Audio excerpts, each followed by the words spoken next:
జై శ్రీరామ్. ఒకసారి జై శ్రీరామ్. జై శ్రీరామ్.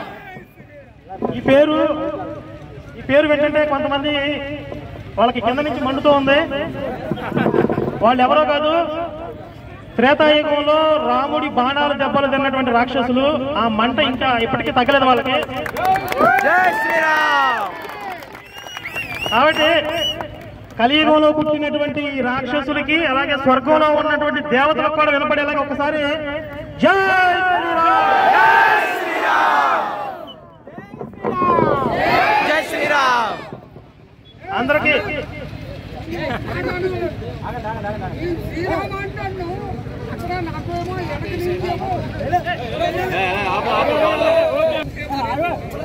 విశాఖపట్నంలో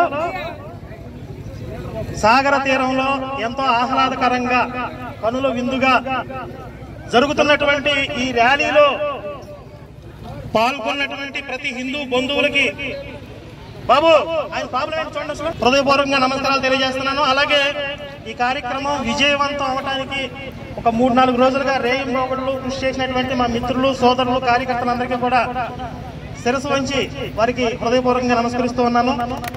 ఎందుకంటే చాలా తక్కువ టైంలో ఈ ప్రోగ్రామ్ని అనౌన్స్ చేయడం జరిగింది. ఎక్కువ టైం కూడా లేదు, కానీ చేయగలమా లేదా అనేటువంటి క్వశ్చన్ మార్క్ నుంచి ఇంత అద్భుతంగా ఇంత విజయవంతంగా ఈ కార్యక్రమం జరిగింది అంటే మన మిత్రులు మన సోదరులు చేసినటువంటి కృషి. ఇకపోతే ఇప్పుడు ఈ సముద్రాన్ని చూస్తూ ఉంటే నాకు సముద్రంతో హిందుత్వానికి ఉన్నటువంటి కొన్ని పోలికలు కనపడుతూ ఉంటాయి.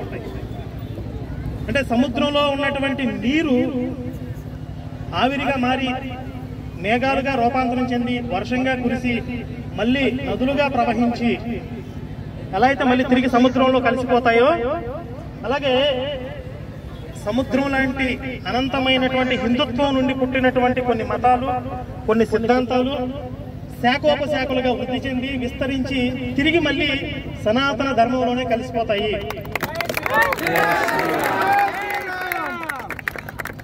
మళ్ళీ ఇందులో నేను పాషాణ మతాల గురించి చెప్పట్లేదు. పాషాణ మతాలని కలుపుకోదు హిందుత్వం. సముద్రంలో మీరు ప్లాస్టిక్ విసిరేస్తే అది విసిరి కొడుతుంది బయటికి. అలాగే పాషాణ మతాలను హిందుత్వం సనాతన ధర్మం కలుపుకోదు. ఇది తెలియక కొంతమంది అన్ని మతాలు ఒకటే చెప్తున్నాయి, అన్ని మతాలు మంచిగా చెప్తున్నాయి అని ఒక భూతు కొన్ని వందల సంవత్సరాల నుంచి మనం వింటూ ఉన్నాం. అవునా కాదా? ఇది భూత కాదా? ఇంతకు మించిన భూతే లేదు. అన్ని మతాలు ఒకటే చెప్తున్నాయి అనే మాట కంటే కూడా. కానీ ఒక విధంగా చూస్తే హిందుత్వము ఈ పాషాణ మతాలు రెండు కూడా ఒకటే చెప్తున్నాయి. ఇది ఎలాగంటే హిందుత్వం ఏం చెప్తుంది? సత్యం వద ధర్మం చర అని చెప్తుంది. వాళ్ళు కూడా అదే చెప్తున్నారు, సత్యం వద ధర్మం చర అన్నారు. కాకపోతే ఒక చిన్న ఒత్తు తేడా ఉంది. మనకి సత్యం వద అంటే వదామి అంటే మాట్లాడుట పలుకుట, సత్యమునే పలుకుము అని అర్థం. వాళ్ళు దాకి ఒత్తు తగ్గిస్తున్నారు. సత్యం వధ అంటే సత్యముని వధించుము.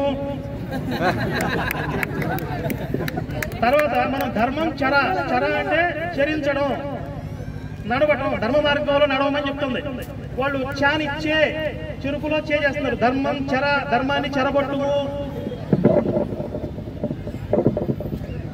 ఈ విధంగా ఒకటే చెప్తున్నాయి అనే భావనలో కొంతమంది మోసపోయారు. మనం ఏ విధంగా మోసపోయాం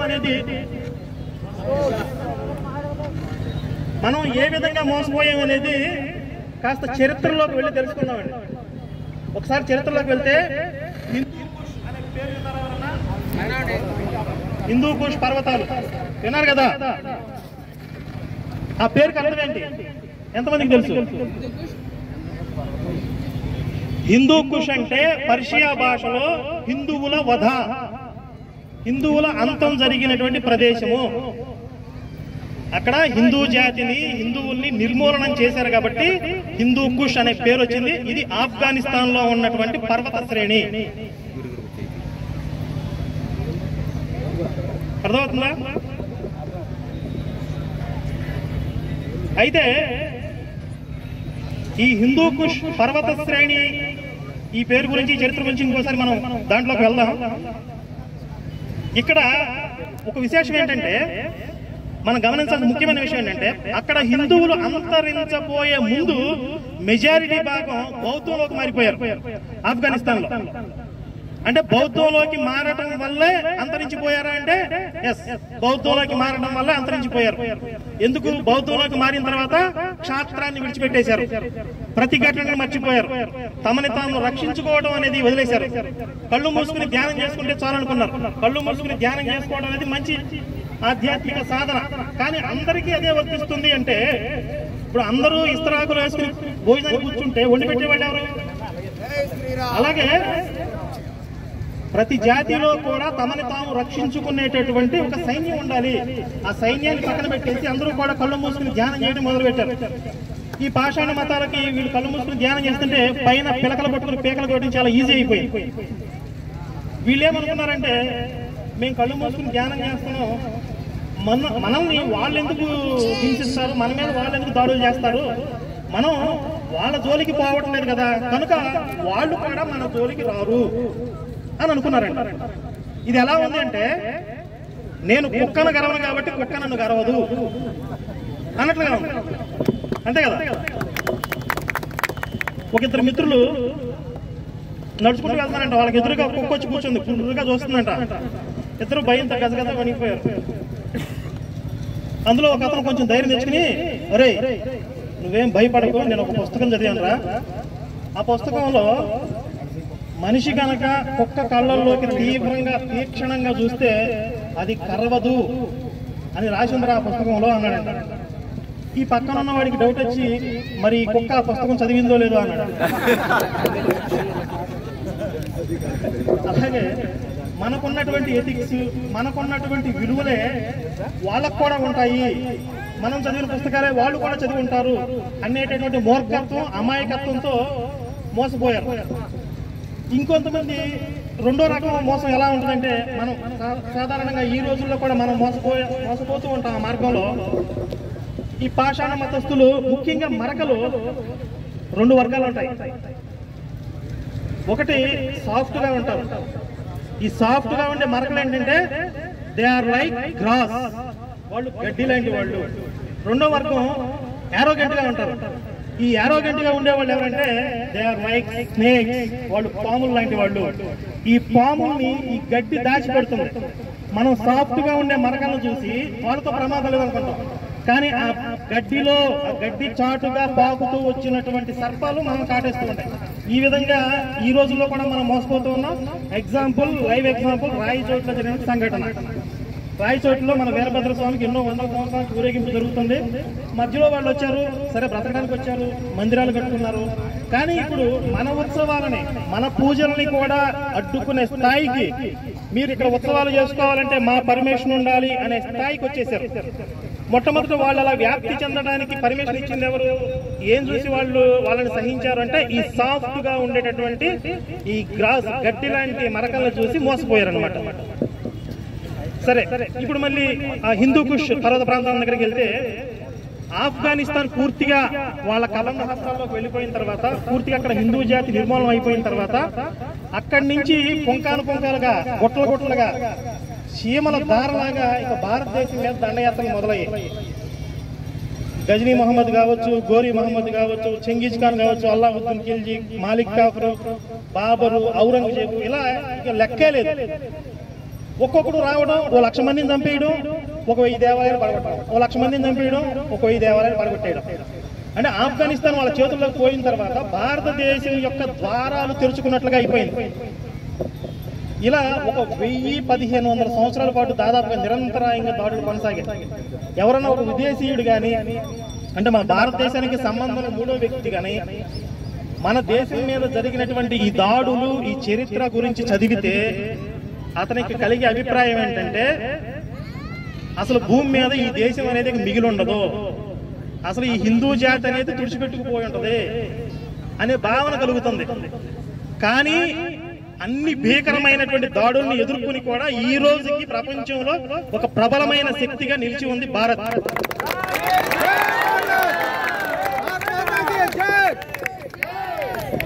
ఎవరి వల్ల? మన పూర్వీకులు ఎంతో మంది, ఎన్నో లక్షల మంది ప్రాణాలని తృణప్రాయంగా అర్పించారు. ఈ నేల మీద వాళ్ళ రక్తం ఏరులై పారింది. వాళ్ళు చేసిన త్యాగాల వల్ల ఇప్పటికీ మనం పోరాడే స్థితిలో, మన దేశాన్ని నిలుపుకునే స్థితిలో ఉన్నాం. ఇప్పుడు కొంతమంది సన్నాసులు బయలుదేరి మా వాడికి మేకులు కొట్టారు, రక్తం గారింది, మనకు రక్షణ వచ్చిందని చెప్తా ఉంటారు. ఎవరికి మేకులు కొట్టినా రక్తమే వచ్చింది, రసం సాంబార్ రాదు కదా. ఆ రక్తం వల్ల మనకు రక్షణ ఎలా వచ్చింది? ఆ రక్తానికి మనకి సంబంధం లేదు. ఈ దేశం కోసం ఎవరైతే రక్తం చిందించారో వాళ్ళ వల్ల మన జాతి రక్షించబడింది. ఈ నేలలో ఈ ధర్మంలో ఉన్నటువంటి గొప్పతనం ఏంటంటే కాలానుగుణంగా కొంతమంది వీరుల్ని తయారు చేసుకుంటుంది. అంతెందుకంటే ఇప్పుడు మేము సామాన్యులు, అలాంటి సామాన్యులను కూడా శక్తివంతులు చేసి ఈరోజు యుద్ధ రంగంలో నిలబెట్టింది.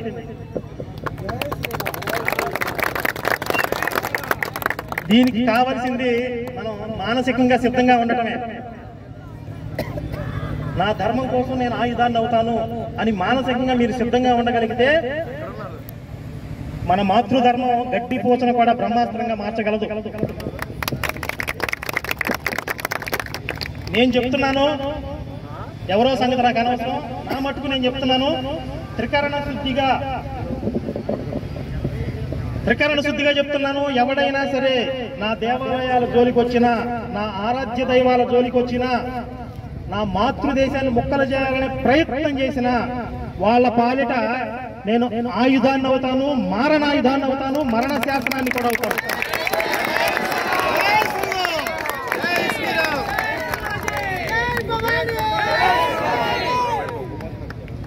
ఇలాంటి భావన మీలో ఎంతమందికి ఉంది?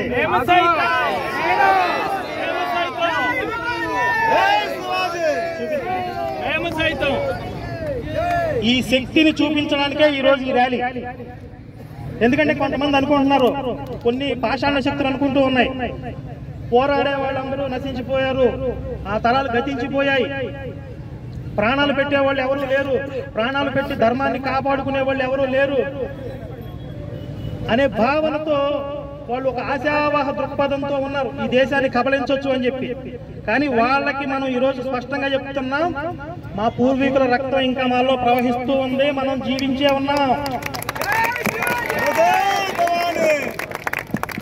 ఎవడైనా సరే హిందువుల్లో క్షాత్రం చచ్చిపోయింది, హిందువులు చేవ చచ్చి ఉన్నారు, తేరగా ఉన్నారు, ఈ దేశం తేరగా ఉంది, మార్చేద్దాం, మత మార్పిళ్ళు చేద్దాం, ముక్కలు చేసేద్దామని ఎవడు పడితే వాడు ఎగబడితే ఒక సినిమాలో చెప్పినట్టుగా తీరంలో కెరటాలు ఎరుపు రంగు పూసుకొని పోటెత్తుతాయి.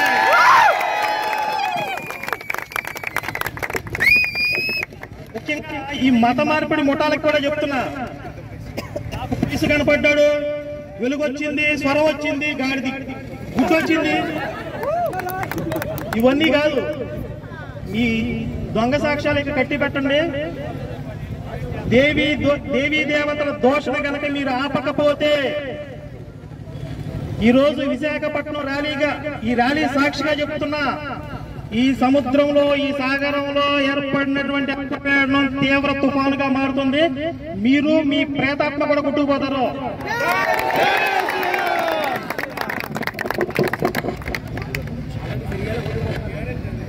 కాకపోతే ముఖ్యంగా ఇంకొక ముఖ్యమైన విషయం ఏంటంటే రాజకీయ పార్టీలు, రాజకీయ నాయకులు గుర్తుంచుకోవాల్సింది, మీరు హిందువుల ఓట్లు అడగాలి అంటే ఉల్లిపాయలు, కందిపప్పు రేట్లు చెప్పి కాదు, వాటి రేట్లు తగ్గిస్తాం, కోడిగుడ్లు రేట్లు తగ్గిస్తాం, పాత ఇనప సామాను కొంటాం కాదు.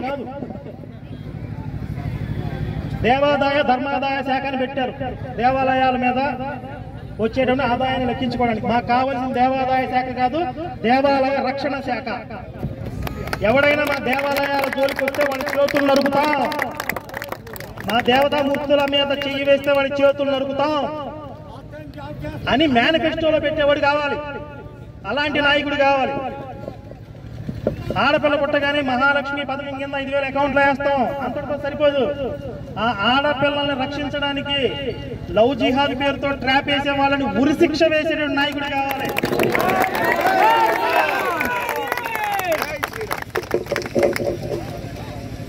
ఎవడో పనికిమాలినట్టు చెప్పాడంట, ఈ దేశం మీద మరకలకే మొదటి హక్కు ఉంటుంది అని చెప్పి. వాడు వాళ్ళకు పుట్టాడేమో మనకు తెలియదు. జై శ్రీరామ్. అసలు ఇందులో రెండవ అభిప్రాయానికి తావులేదు. ఇది హిందూ దేశం, ఎప్పటికీ హిందూ దేశంగానే ఉంటుంది. ఈ దేశంలో హిందువులు తమ ఆరాధనా పద్ధతుల్ని, పూజా విధానాలని పాటించుకోవడం అనేది ఎవరు దయా దాక్షిణ్యాలతోనూ ముడిపడలేదు. ఇది హిందువుల హక్కు. హిందువుల ఆత్మ గౌరవంతో స్వేచ్ఛగా సురక్షితంగా జీవించడం అనేది హిందువుల హక్కు. ఆ హక్కుల్ని, ప్రయోజనాల్ని కాపాడేటటువంటి నాయకులకి, రాజకీయ నాయకులకి, రాజకీయ పార్టీలకే మేము మద్దతిస్తామని చెప్పి మనం అందరం ఒక బలమైన సందేశం ఇచ్చిన రోజు చచ్చినట్టు వ్యవస్థలన్నీ మారతాయి.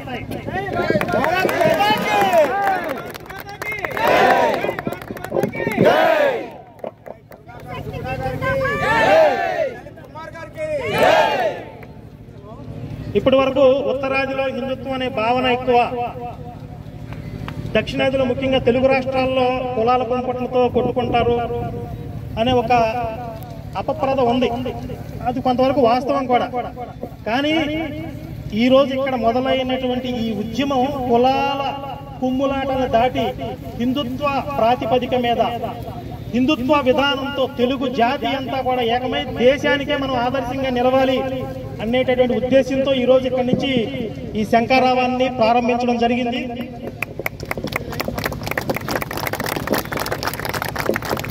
మనకి దక్షిణాదిలోనే ముగ్గురు జగద్గురువులు వచ్చారు. శంకరాచార్యుల వారు, భగవద్ రామానుజులు, మధ్వాచార్యుల వారు. అంటే జ్ఞానం అనేది ఇక్కడి నుంచే వచ్చింది. కానీ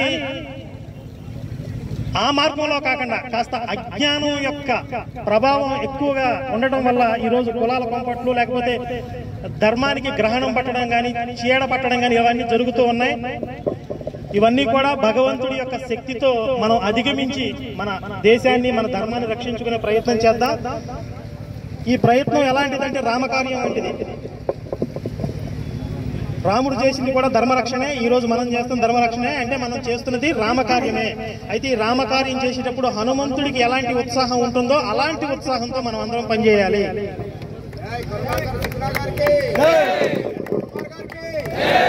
మరి ఈ పోరాటంలో మీ అందరూ కూడా కలిసి రావాలి. వస్తారా? కలిసి అడిగేద్దామా? సంపూర్ణ హిందూ దేశంగా భారతదేశాన్ని ప్రకటించే వరకు ఈ ఉద్యమాన్ని కొనసాగిద్దామా? జై శ్రీరామ్. భారత్ మాతా కీ